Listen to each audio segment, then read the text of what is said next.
今日落咗成日嘅雨，好懶，唔想煮，算啦，直接開佛跳牆同埋荷葉飯，熱辣辣，香噴噴，呢啲先至係叫生活。呢度就係全民豆腐，做嘢實在我好放心嘅地方。順便睇下佢哋點樣炸豆腐卜，炸到卜卜地，呢啲就係功夫。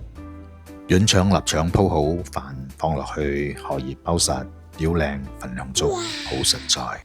佢哋嘅佛跳牆更加唔使講，高湯滾到卜卜聲，海參落去仲要彈翻上嚟，鮑魚、乾貝、羊肚菌全部落晒去，真材實料，睇到都開心。拎好帶翻屋企慢慢食，翻到屋企先開箱。如果未食，要入冰格減18度。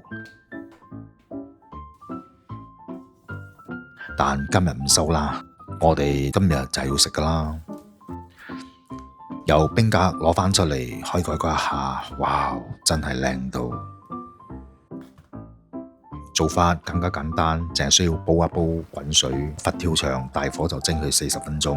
如果想雞滑一滑嘅話，35分鐘都得。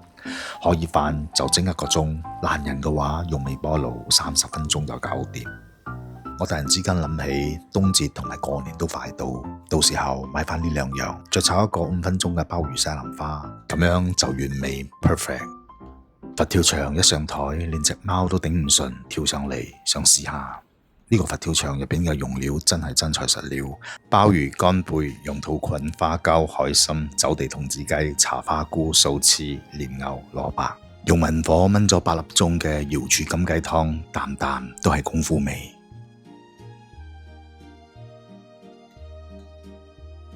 一家3口坐低咁樣食，簡單就係咁幸福。將臘味飯嘅糯米換成香米，講真係比較容易消化。關注我男人廚房，無論幾凍都陪你食好嘢。